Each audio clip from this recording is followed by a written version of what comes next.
मेरे प्यारे सज्जनों, कई बार हमारी लाइफ में ऐसा होता है कि हम या तो बहुत गुस्से में या झुंझला कर या बस यूं ही कुछ ऐसा कह देते हैं जो हमें नहीं कहना चाहिए। एक बार एक किसान ने अपने पड़ोसी को भला बुरा कह दिया, पर जब बाद में उसे अपनी गलती का एहसास हुआ तो वो एक संत जी के पास गया। उसने संत जी से अपने शब्द वापस लेने का उपाय पूछा।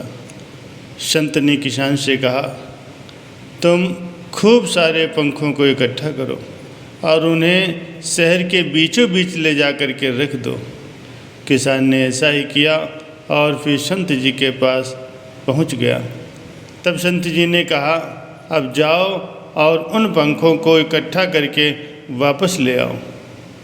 किसान जब वापस गया तब तक सारे पंख हवा के साथ साथ इधर उधर उड़ चुके थे और किसान खाली हाथ संत जी के पास पहुंचा।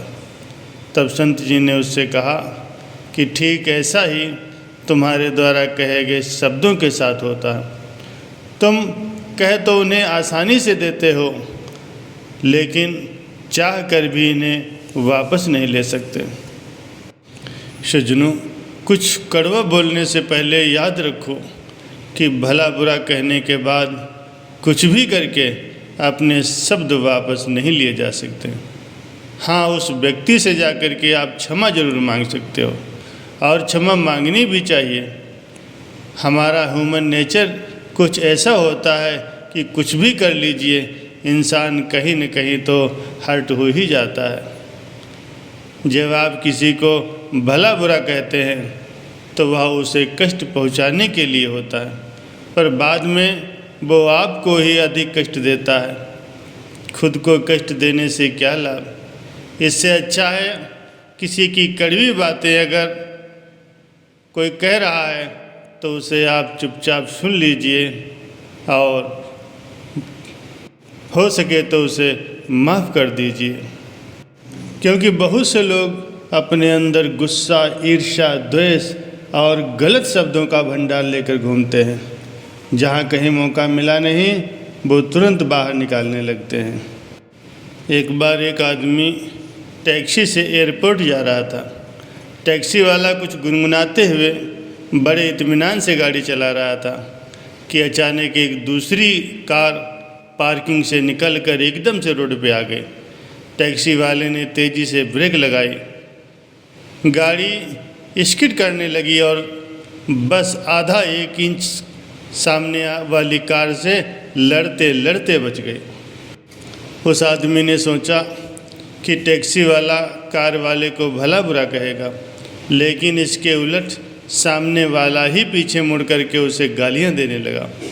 इस पर टैक्सी वाला नाराज़ होने के बजाय उसकी तरफ हाथ हिलाते हुए मुस्कुराने लगा और धीरे धीरे आगे बढ़ गया। आदमी ने आश्चर्य से पूछा कि तुमने ऐसा क्यों किया? गलती तो उस आदमी की थी जिसकी वजह से तुम्हारी गाड़ी लड़ सकती थी और हम हॉस्पिटल भी जा सकते थे।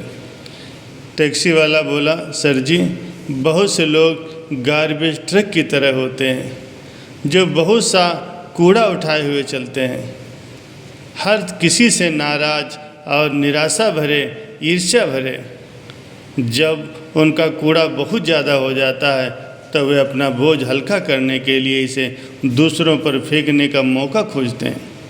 पर जब ऐसा कोई आदमी मुझे अपना शिकार बनाने की कोशिश करता है तो मैं बस यूं ही मुस्कुरा के हाथ हिलाकर उससे दूरी बना लेता हूँ।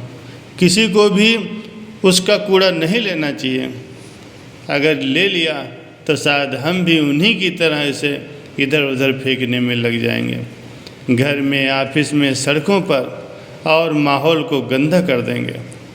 हमें इन कूड़ा उठाने वाले ट्रकों को अपना दिन खराब नहीं करने देना चाहिए। ज़िंदगी बहुत छोटी है। हम सुबह किसी अफसोस के साथ उठें, इसीलिए उनसे प्यार करो जो तुम्हारे साथ अच्छा व्यवहार करते हैं, और जो अच्छा व्यवहार नहीं करते उन्हें माफ़ कर दो। सज्जनों, सोचने की बात है, क्या हमारे अंदर गुस्सा, ईर्ष्या और बुरे शब्दों का भंडार इकट्ठा हुआ है।